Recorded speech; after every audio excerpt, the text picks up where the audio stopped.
Доброе утро, дорогие телезрители! Телеканал Якутия-24 и НВК Саха приветствует вас. Вы смотрите «Утро Якутии», и, как всегда, в это время мы рады пожелать всем доброго, прекрасного утра и призвать вас каждый день встречать утро вместе с нами, ведь это не только интересно, это полезно, но а также это очень познавательно. Поэтому предлагаем вам в ближайший час оставаться вместе с нами. Сегодня у нас, как обычно, интересные гости, полезные рубрики, ну и самые актуальные новости. Ну и, как всегда, конечно же, нас интересует, а что же у нас сегодня за окном? В центральных районах температура воздуха на 6 часов утра была на отметке минус 23 градуса. В заречной группе 22-32 градуса ниже 0. В южных 8-15 со знаком минус. В Вилюйской группе 7-10, в Нижнеленских до минус 20. В западных 5-7 градусов со знаком минус. В Колыма-Дигирской 16-33 градуса мороза, в Янских 33-39. На северо-западе 11-19. В Якутске температура воздуха на 6 часов утра была на отметке минус 21 градус. Атмосферное давление 756 миллиметров ртутного столба. Ветер северо-западный 1 метр в секунду. Сегодня днем небольшой снег, ветер восточный 2-5 метров в секунду. Температура воздуха ожидается до минус 15 градусов. Можно сказать, что у нас в Якутии уже зима-зима. Чего не скажешь о центральных регионах. Там не совсем скоро ожидается, так сказать, минусовая температура, как у нас, ведь и на днях буквально будет плюс 10, плюс 15. Но недавний снегопад удивил и порадовал жителей Москвы. И не только их. Панда Катюша, как никто другой в столице, радуется снегу в ноябре и резвится в вольере московского зоопарка. На кадрах, опубликованных в понедельник, медвежонок играет с мамой Динь-Дин, катается с горки, а затем нападает на снеговика и хладнокровно обезглавливает его. Первый в России детеныш большой панды появился на свет 24 августа 2023 года в московском зоопарке у Жуи Динь-Дин. 3 января мэр Москвы Сергей Собянин сообщил, что по итогам голосования на городском портале малышку назвали Катюшей. В московский зоопарк родители новорожденной панд Жуи Динь-Дин привезли в рамках соглашения о сотрудничестве в научной программе по сохранению и размножению редкого вида животных в 2019 году. В дикой природе панды водятся исключительно в Китае и признаны национальным достоянием Поднебесной. Другие государства большие панды передаются по договору аренды. По достижению 4-летнего возраста Катюша отправится на свою историческую родину.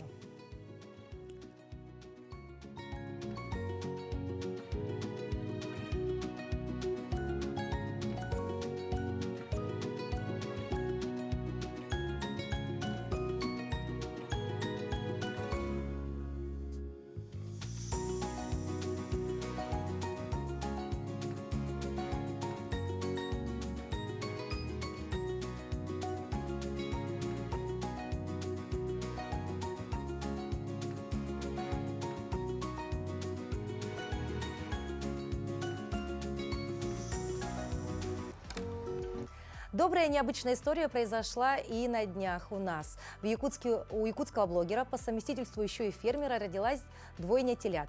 Счастливые хозяева подоили корову и в тот же вечер на радостях сделали оладьи. И сейчас мы поговорим с ними по телефону. Доброе утро, Михаил. Доброе утро. Здравствуйте. Здравствуйте. Мы, конечно, поздравляем вас с таким прекрасной новостью. Расскажите, как все произошло и почему, как вы думаете, эта новость так порадовала многих жителей республики? Это произошло очень неожиданно. Неожиданно вообще, то, что я построил коровник и взял себе корову. В этот день, и 2 ноября, я был в городе, принимал участие в Николаевском форуме, поговорил как раз с молодежью насчет сельского хозяйства и культуры, и национальной культуры, уклада жизни народа Саха, именно в этой области. И как раз мы там поговорили о коровах, и один участник как раз-таки рассказал, как у них родилась двойня, как будто это был знак. И, значит, вечером я приезжаю к себе в маю, захожу в коровник, чтобы почистить ее от навоза, и тут вижу, что корова лежит, и уже там теленок уже вышел, получается, родился. первый, один теленок. И все, я преподнес ее корове, чтобы корова полезала, что приняла теленка. Потом, оказывается, вот я вообще ничего не знаю, потому что я никогда не был связан с коровой и с фотоном. И все по звонку, там онлайн, всем звоню, это же вечером еще, кто-то трубку не берет, паникуем и так далее. А вы в шоке, да? Да, конечно, я в шоке был, потому что я ожидал где-то через неделю роды. Ага. Потом посоветовали, нужно было поднять корову, чтобы она накормила теленка, и корова уже 1,5 часа не может встать. И мы как толкаем его, пытаемся кричать, чтобы он поднялся, напугать и так далее. И вообще никаких результатов нет. И потом я вот подхожу сзади, смотрю, там что-то торчит у него, такое желтое что-то. Смотрю, а это копыт, оказывается. Там все уже, началась вторая паника. То есть здесь, наверное, были такие очень стандартные фразы: у вас двойня.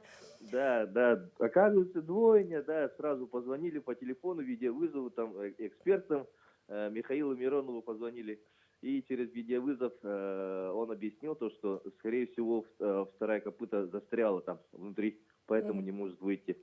И мне пришлось руками его поправить. И потом уже корова была обессилена полностью. Поэтому вот вместе все во время, вот, ну как в народах, да, как в фильмах. Туся, Туся, раз, два, три, Туся. И так спустя 3 минуты мы вот родили. Ну, очень здорово. У вас столько эмоций, вы рассказываете об этом очень так радостно. И это действительно очень важное событие не только в жизни вашей буренушки, да, так и в вашей жизни. Теперь можно к вам звонить по видео и спрашивать у вас, что делать в таких случаях. Ну, на самом деле это событие, ну, для многих якутян это обычное дело, родить теленка, да, но это событие, да, очень интересное в жизни, потому что, скорее всего, из-за того, что я только-только вот начал заниматься этим, и из-за того, что я, скорее всего, молодой фермер. Хорошо, как на сегодняшний день самочувствие маленьких телят? Телята, ну, по мне, прекрасно себя чувствуют. Они уже бегают, хотят побегать, попрыгать, но тут места нет у нас, правда. Поэтому они всегда где-то ударяются. Как назвали их? Назвали Уолчат первого, второго теленка назвали Сырдык. Они оба мальчики. Оба мальчики. Оба мальчики, да. Ну, оставляете их у себя или, возможно, передадите кому-то из родственников? Вы же говорите, у вас там совсем мало места? Нет, оставлю у себя. Это вообще издревле, оказывается, считается большой удачей, потому что вот двойное богатство, говорят. Ну и сказали то, что это, ну, знак Всевышнего.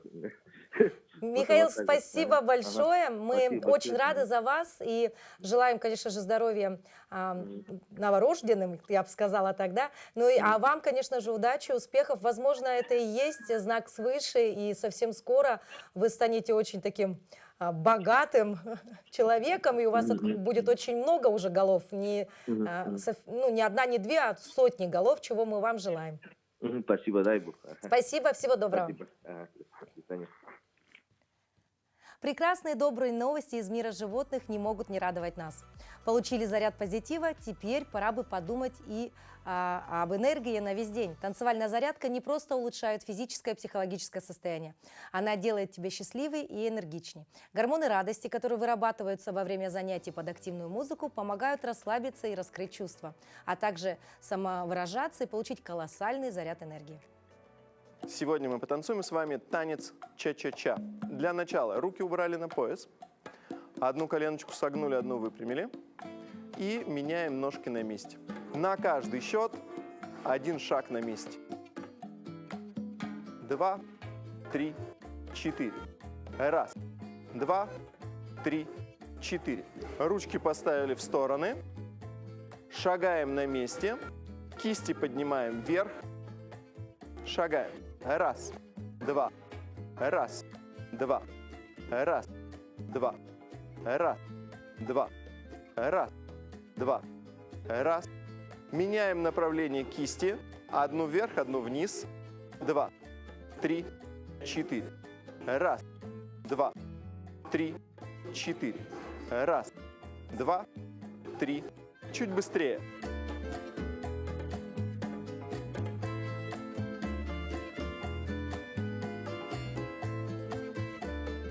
Хорошо, закончили.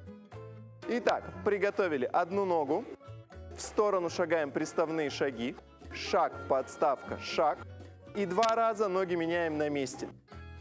В другую сторону приставной шаг. 1 раз поменять ноги на месте. Приставные шаги на месте. Приставные шаги на месте.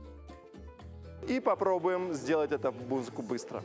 Раз, два, три. Ча-ча-ча. 2, 3. Ча-ча-ча. Ча-ча-ча. 2, 3. Ча-ча-ча.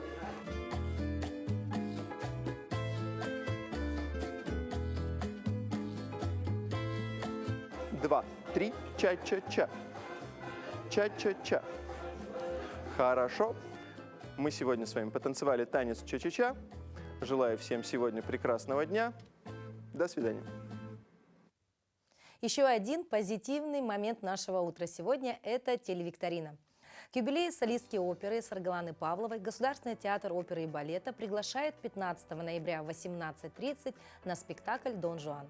Главные партии оперы исполняют яркие солисты. Гениальную музыку Моцарта исполняет симфонический оркестр под руководством дирижера Максима Наговицына. И сегодня у нас есть 2 билетика, которые мы с удовольствием подарим нашим любимым телезрителям. Для этого, как всегда, нужно будет ответить правильно на 2 вопроса. Эти вопросы прямо сейчас мы продублируем в нашем телеграм-канале. Ответы принимаем там же. Внимание, нужно ответить правильно сразу на 2 вопроса. Только в этом случае вы получите 2 билетика. Итак, первый вопрос звучит следующим образом. На каком языке австрийский композитор Моцарт создал свою оперу «Дон Жуан»? На каком языке? И второй вопрос. Кто пришел к Дон Жуану на ужин в финале? Внимание, кто пришел к Дон Жуану на ужине в финале? Ответы принимаем прямо сейчас. Торопитесь, только первый человек, кто ответит правильно, получит пригласительные на замечательную оперу.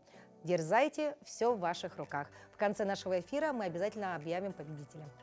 Ну а мы движемся далее, и теперь пора бы узнать, какие же новости произошли на территории нашей республики и за ее пределами.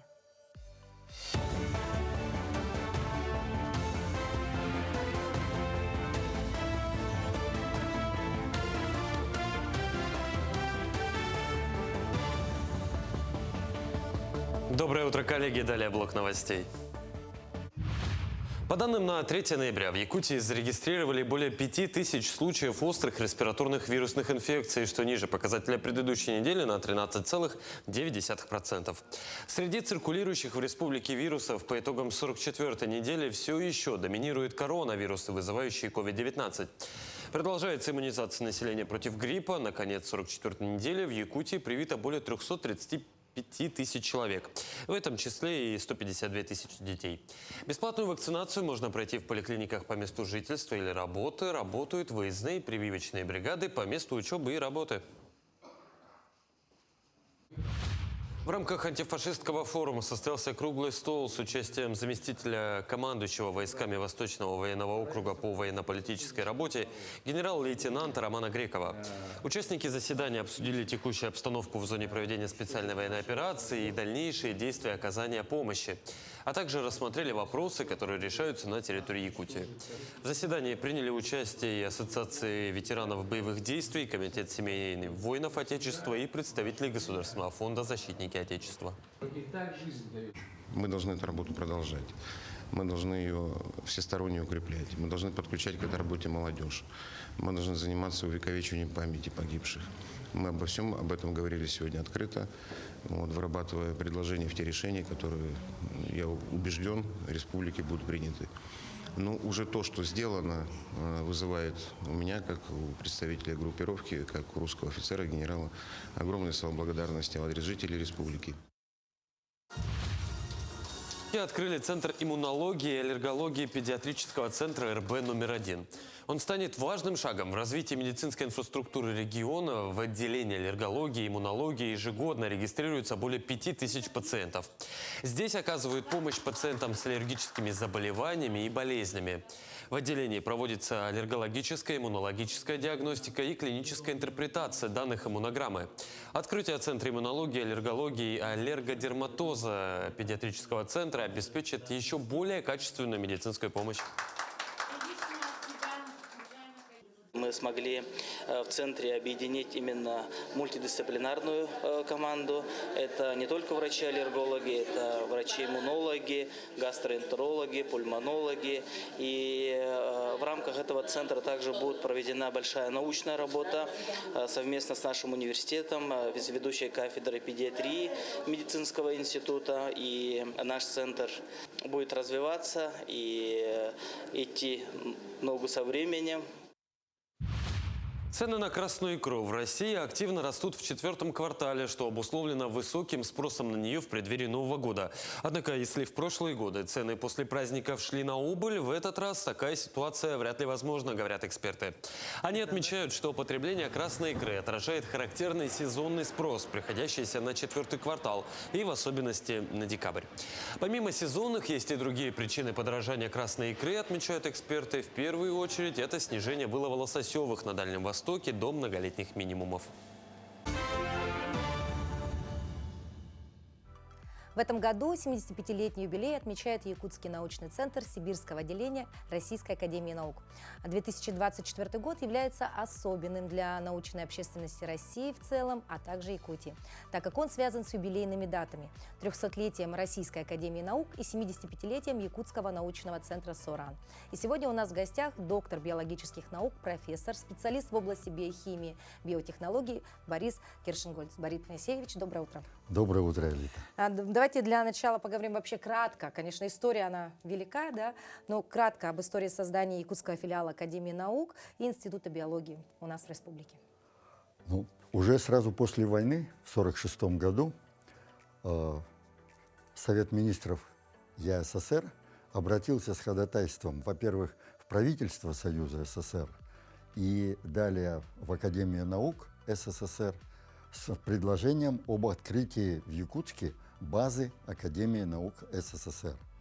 Значит, где-то уже через год, в 1947 году, вышло постановление правительства Союза СССР за подписью легендарного нашего председателя правительства, это Вячеслава Михайловича Молотова, разрешающее Академии наук СССР открыть такую базу.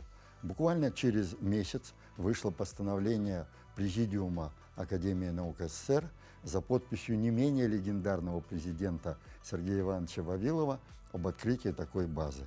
И дальше все очень быстро стало реализовываться. Уже с января 1947 года была открыта база Академии наук СССР, которая через год стала именоваться Якутским филиалом Академии наук СССР. В составе якутского филиала были такие лаборатории, которые связаны с изучением растительности на территории нашей республики, животного мира, химическая лаборатория. И вот благодаря развитию этих подразделений в составе якутского филиала Академии наук СССР с 1 января 1952 года был открыт Институт биологии. Наш институт является вторым по опыту работы, по дате открытия в составе нынешнего Якутского научного центра. Давайте поговорим немного и о развитии физиолого-биохимического направления. Да? Это ведь тоже очень такое важное направление. Но я считаю, что это чрезвычайно важное направление, поскольку эти исследования, эти работы позволяют понять, каким образом наши уникальные растения, северные, в том числе арктические растения, наши совершенно уникальные животные, дикие животные, якутская лошадь, адаптируются к условиям нашего экстремального климата. Надо сказать, что работы в области изучения физиологии растений были начаты еще даже до войны. Это в 30-е годы под руководством нашего легендарного учителя Алексея Дмитриевича Егорова, а исследования в области физиологии животных позднее, в конце 50-х, начале 60-х, под руководством Никиты Гавриловича Соломонова. Ну а что насчет создания биотехнологического направления? Еще одно направление. Это не то, что еще одно направление, это просто продолжение развития направления, связанного с изучением физиологии, биохимии растений и животных наших уникальных. Значит, благодаря, скажем так, результатам фундаментальных исследований было показано, что одним из механизмов адаптации как раз растений и животных является синтез в их тканях под действием наших экстремальных климатических факторов уникальных биоактивных веществ. И поэтому уже с конца 80-х годов, все намного позже, понятно, в начале 90-х, была поставлена задача, что на основе выделения вот этих уникальных комплексов биоактивных веществ создавать биопрепараты, которые бы можно было бы использовать в медицине, в пищевой промышленности, в косметологии и так далее, и так далее. Вот мы видим, вы сегодня пришли не с пустыми руками, как раз-таки, наверное, вот про эти вещи можно сейчас и поговорить немножко, да? Да, ну вот, значит, уважаемые телезрители, за эти годы, значит, нам удалось кое-что сделать в отношении как раз развития биотехнологического направления. Первым препаратом, который был нами создан, это эпсорин, экстракт из пантов северного оленя, это адаптоген, это иммуномодулятор. И буквально вот с прошлого года, значит, мы безвозмездно поставляем партии этого препарата, в том числе в зону СВО. Следующий препарат, значит, это препарат из слоевищ лишайников, ягеля. Значит, поскольку, когда мы занимались эпсорином, стал вопрос, вот панты северного оленя, они совершенно уникальны по своей активности, по своему составу, даже по сравнению с пантами благородного оленя. А в чем тут дело? Ну, мы же знаем, что в том числе и наше тело, тело человека определяет пища. То, что мы едим, то и является основой нашего тела. Значит, соответственно, мы стали изучать ягель. Что ест олень, да? Да, Ягель. что есть олень. Значит, оказалось, что это совершенно уникальные лишайники, которые при глубокой биотехнологической переработке, вот просто так, если вы возьмете ягель, скажем, сделаете отвар и так далее. Не будет работать. Ну, будет, но очень слабенько. Да. Вот. А если подвергнуть, значит, лишайники глубокой биотехнологической переработки, то можно получить вещества, которые, скажем, позволяют человеку, страдающему сахарному диабету, поддерживать в норме уровень сахара. Значит, если вот биологически активные вещества из ягеля смешать еще и с веществами из коры березы, то можно получить тоже совершенно уникальный биопрепарат бета-клодин, который обладает очень хорошей, эффективной активностью в отношении профилактики и, самое главное, предотвращения рецидивов при вирусных и бактериальных инфекциях. Ну и, наконец, значит, вот такой вот препарат, это тоже ягель, только это жидкофазный. То есть вот это вот линейка наша на сегодня. Да, ну это хорошие такие, да, достижения в области вообще науки в целом, да. А вообще какие перспективы развития вот у нашего отделения и вообще хватает ли у нас кадров, есть ли у нас над чем работать, с чем работать?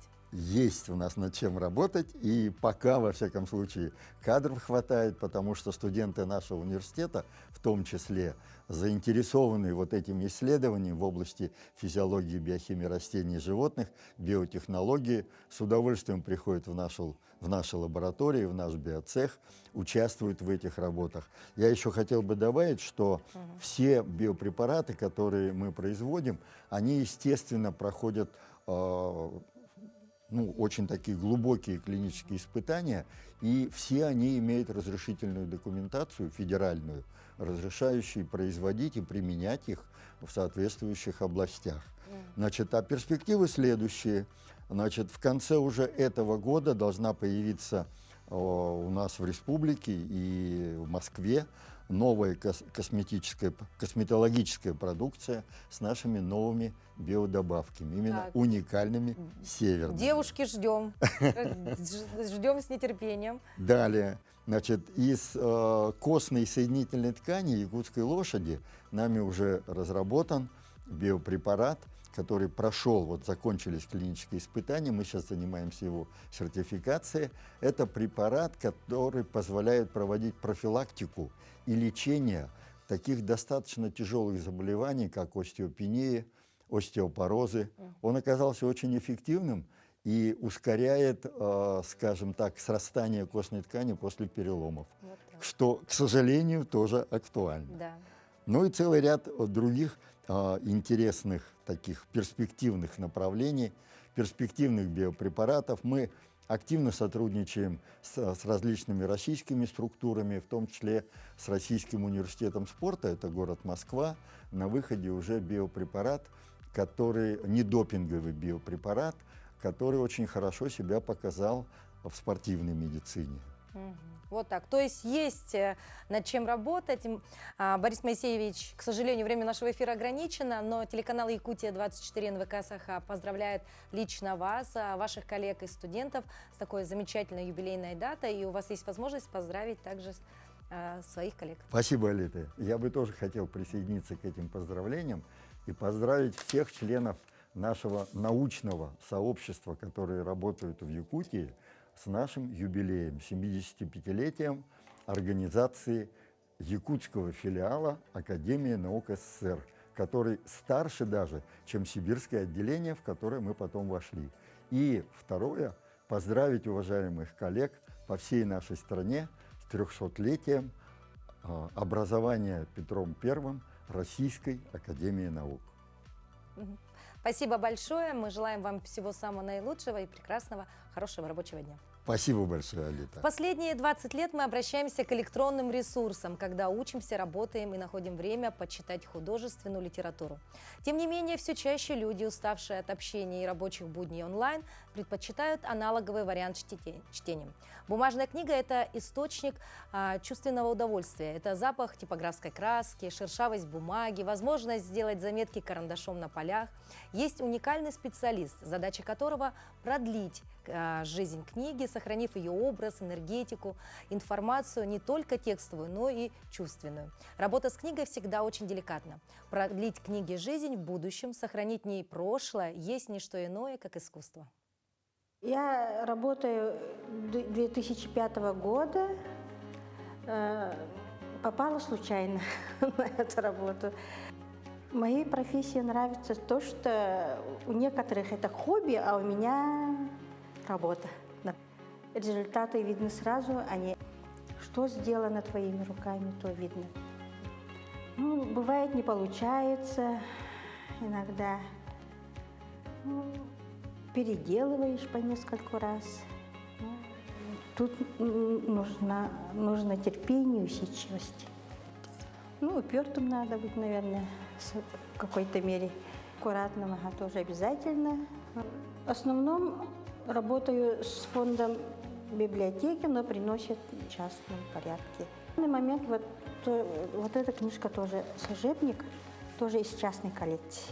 Книга 19 века, церковная книга. Обычно у нас книги бумажные, кожа, картон. Основные материалы, с которыми мы работаем. Промываем в фильтрованной или дистиллированной воде. Закрепленные там с печатью, с закрепленной печатью листочки. В течение 45 минут. К восполнению утрат, например, у нас восполняем утраты классическим методом, вручную. Вот, можете увидеть, вручную восполненные. И второй способ – это доливаем бумажные массы. Вот. Бумажную массу сами готовим. Вот. Утраченные части, вот этот часть, например, я вручную на световом столе сделала, да? Сейчас покажу, как доливаем бумажные массы. Готовая бумажная масса, которую сами сделали. Так.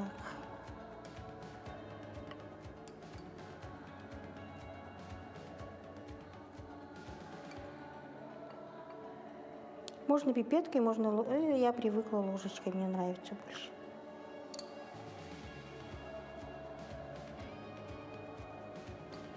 Берем. Кладем под пресс до следующего дня. Потом следующий шаг. Прессуем под прессом. Сушится одновременно и закрываются там утраты бумажной массы. На следующий день вот получается вот такой, например, вот листочек будет вот таким.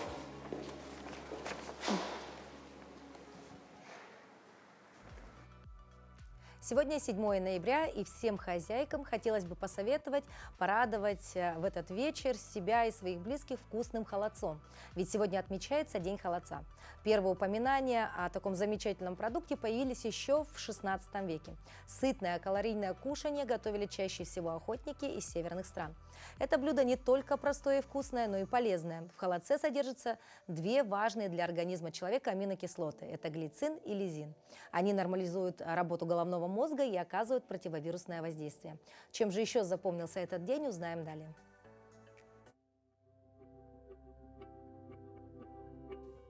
На календаре 7 ноября, День Октябрьской революции 1917 года в России.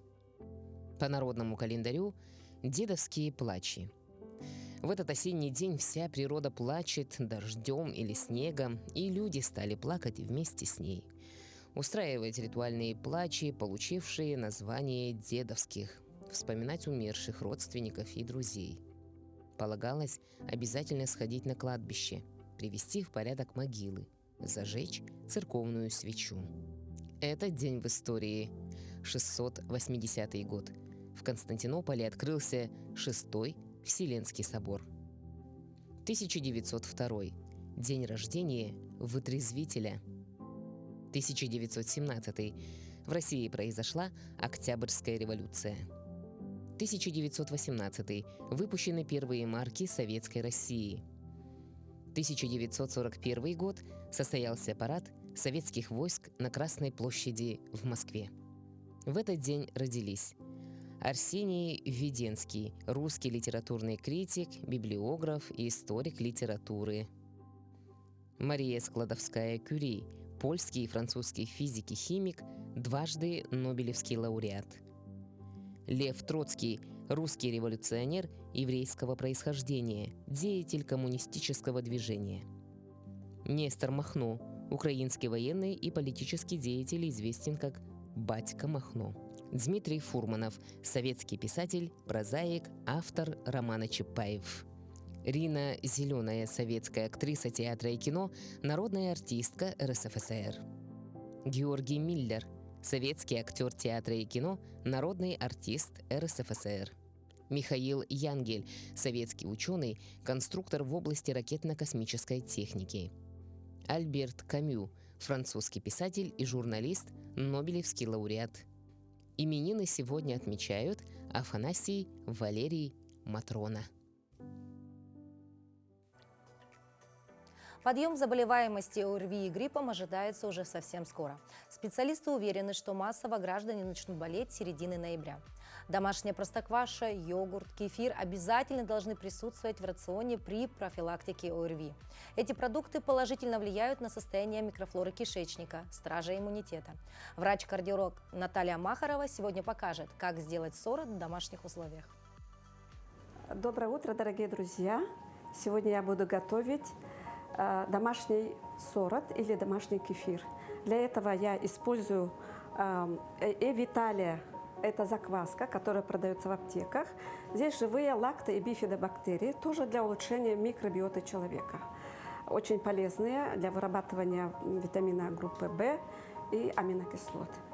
Здесь у меня молоко на литр. Я беру его, нагреваю где-то до 50 градусов и ложу вот эту Виталию сюда. Очень просто. Она у меня разбавленная.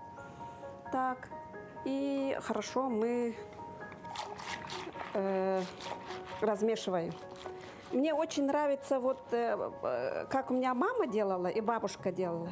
Поэтому я использую вот эту мутовку нашу якутскую. И мне очень нравится, когда я вот так вот мутовкой готовлю. И все.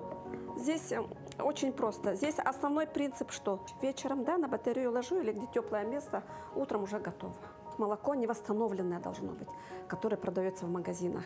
И процент должен быть не ниже 2,5 или даже больше, 4 и лучше. В данном случае я приготовила вот этот сорт у меня из 6% молока.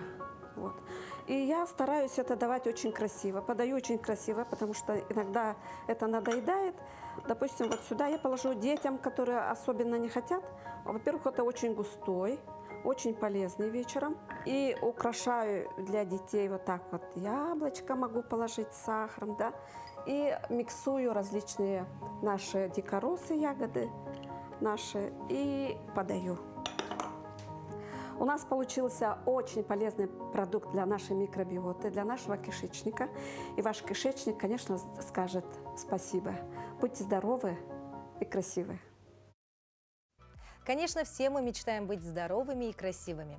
Когда речь заходит о дресс-коде, многие думают лишь об одежде, забывая, что прическа и макияж – такие же важные элементы внешнего вида. Школа, вуз и офис – это места, где главенствует деловой дресс-код. Поэтому яркий экспрессивный макияж будет здесь неуместен. А вот что уместно, узнала наша коллега Вероника Тамтосова. Доброе утро, дорогие телезрители! Сегодня мы продолжаем с вами разговаривать об этикете, и хочется акцентировать внимание на том, что такое деловой макияж. Одну сторону мы сделаем именно дневной макияж, и второй макияж мы сделаем более вечерний, чтобы вы могли увидеть разницу. Начнем? Любой макияж у нас начинается с ухода. Очищение, уход. Деловой макияж – это не должны быть какие-то зеленые, яркие цвета. Мы используем максимально натуральные оттенки, природные, коричневые, бежевые, пастельные, розовые, ничего кричащего и яркого. Вторую часть лица я буду красить другим средством, которое мы используем для сцены. Внимательно давайте посмотрим, чтобы была видна плотность, да? На что стоит особенно обратить внимание, если мы делаем деловой макияж, который планируем носить целый день? Бальзам для губ, то есть чтобы у нас губы не высохли, не потрескали. Это у нас техника называется дрейпинг. Мы здесь используем только румяна. Для плотного макияжа мы используем жирные подложки, жирная коррекция. Чуть-чуть подсвечиваем хайлайтером. Здесь, в принципе, тоже можно для свежести, но уже не так сильно.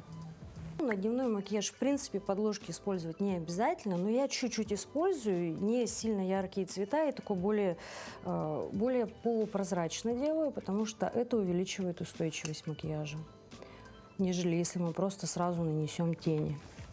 Аккуратненько тушу, и прям можно пальчиком. Берем наши натуральные оттенки. В данный момент я использую светло-бежевый. И на дневной я люблю такими легкими круговыми движениями наносить. Не плотно, полупрозрачно. А как будет отличаться у нас? Так, я буду использовать тот же самый карандаш в виде подложки, только я его буду наслаивать намного больше. В деловом макияже у нас неуместны блестки, никакие сверкающие, отвлекающие элементы. В отличие от вечернего, да? Здесь я вбиваю пигмент.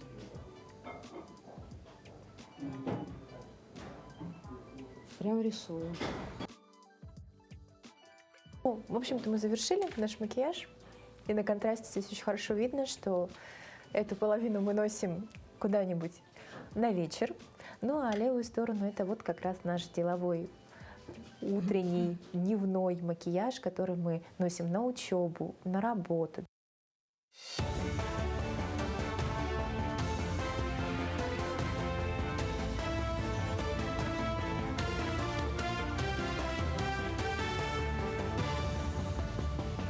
Мы продолжаем рассказывать о самых заметных событиях в республике, стране и мире. Грузовые перевозки на переправе Жатай-Техтюр продолжаются в круглосуточном режиме. Их планируется выполнять до открытия ледовых переправ. Первой на реке Лени в середине декабря откроется ледовая переправа Хатасы-Павловск. Для перевозок обеспечено дежурство 2 буксиров. Проведена работа по усилению плавостава, рассказал ранее заместитель министра транспорта и дорожного хозяйства Семен Коркин. По его словам, со стороны поселка Жатай скопилось около 150 машин, со стороны Техтюра порядка сотни. С обеих сторон дежурят транспортная полиция и ГИБДД.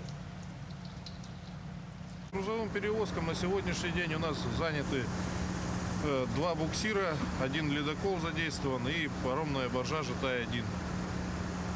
Суда находятся в технически исправном состоянии. Если что-то, какие-то бывают моменты, они, то есть вот 2048 меняется с Александром Мишовым.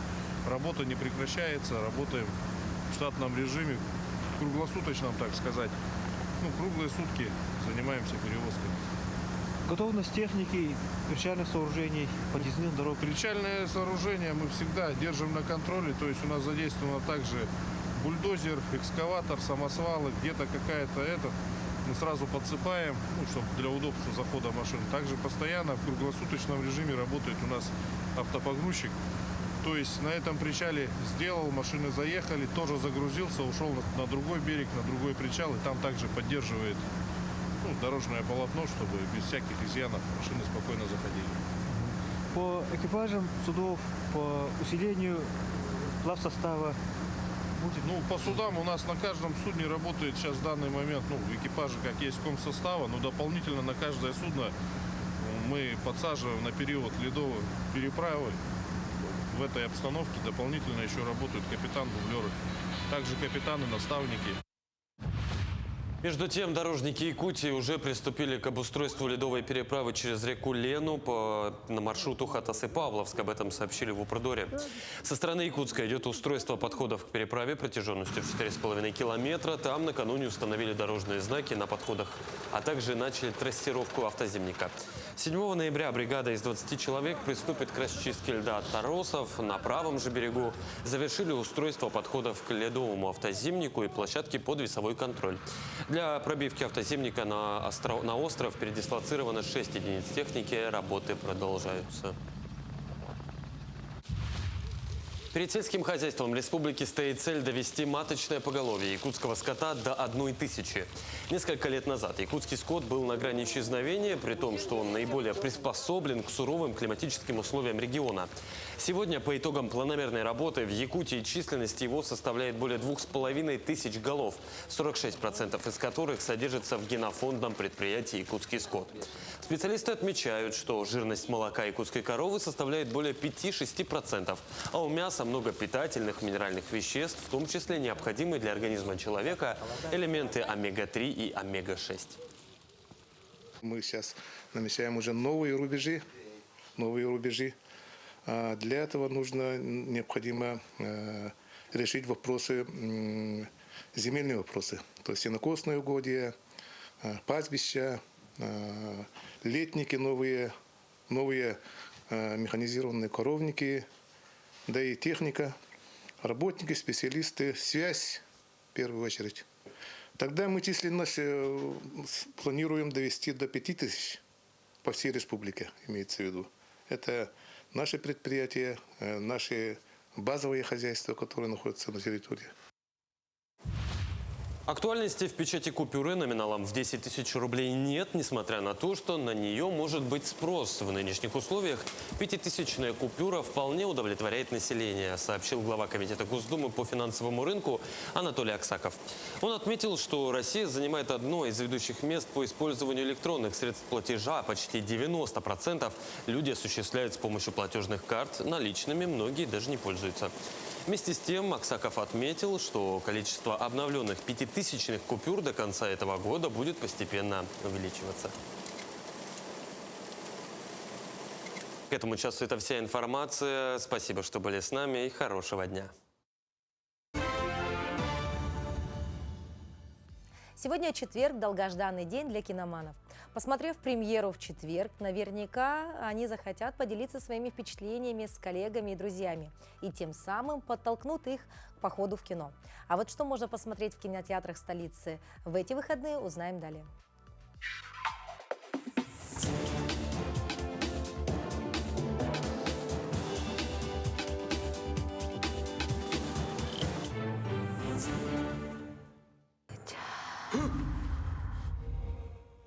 Смотрите в кинотеатре «Центральный» с этого четверга. В прокат выходит фильм Алексея Романова «Легенды вечных снегов». Продолжение его же короткометражной ленты «Марфа» по повести Николая Заболоцкого, снятой в 1986 году. Напомним, в первом фильме молодой слуга Илья останавливается переночевать в заброшенной юрте, которая вдруг превращается в уютный дом, где живет красавица. Илья и Марфа влюбляются друг в друга. Спустя несколько дней девушка признается, что является неупокоенным призраком и просит похоронить ее по-человечески. В 18 веке в Якутии бушевала черная оспа. Когда родители Марфы заболели, то всей семье запретили выходить из своего аласа. Марфа похоронила своих родителей и хоть была здорова, но умерла в долгих муках от голода. А когда она призналась, Илья испугался и убежал.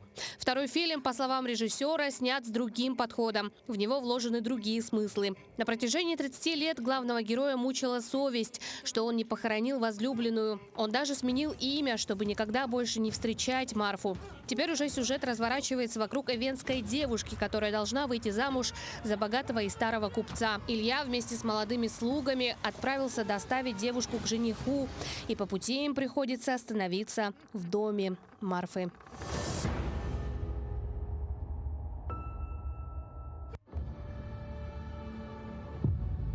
На Марсе действительно существует разумная жизнь? Запрашиваю поддержку с Земли. Поддержка уже рядом. Агент Бернар, у вас нет доступа к миссии. Просто вышвырните этого безбилетного медведя с корабля. Премьера приключенческого мультфильма «Бернард. Миссия Марс». Продолжение культового мультсериала в масштабе полнометражного фильма. Нет, нет, нет, нет, нет! Стой, где стоишь! По моим данным, большого монстра привлекает этот предмет. Картина расскажет о приключениях неуклюжего медведя-спецагента, который отправляется на Красную планету. Чтобы получить всеобщее признание, неудачливый медведь-агент тайно проникает на корабль, отправляющийся на Марс. Вместе с болтливым роботом J-13 ему предстоит выполнить опасное задание – поймать легендарного марсианского монстра. Однако из-за Бернарда, который не очень хорошо справляется с ролью супергероя, все идет совсем не по плану. Иди быстрей! Без паники. Тебе угрожает большая опасность. Тогда Желаем вам отличного настроения и приятного просмотра. у меня такое чувство, что ты теперь мой друг. Друг? Почему ты смеешься? Что тут смешного?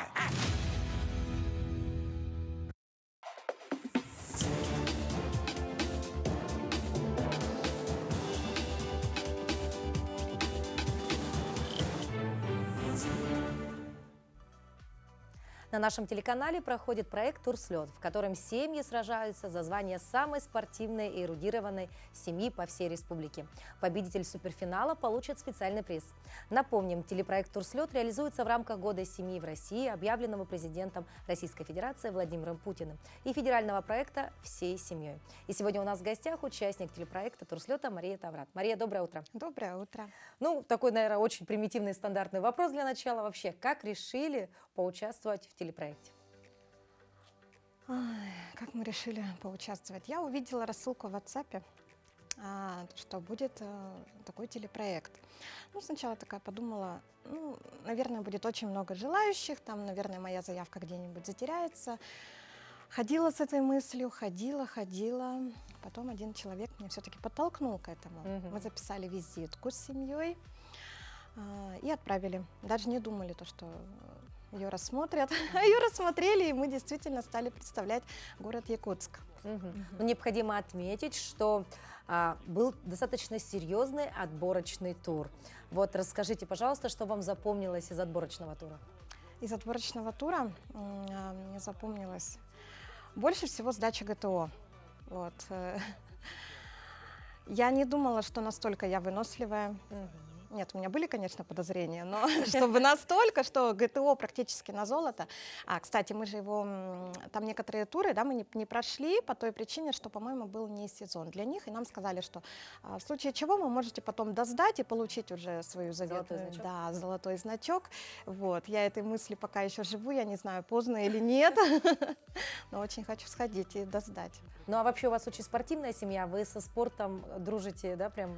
Мы со спортом, да, на «ты». На Мы «ты», с то есть- супругом, да, посещаем спортивный зал, занимаемся. Ну, у меня пока перерыв небольшой, связанный с учебой.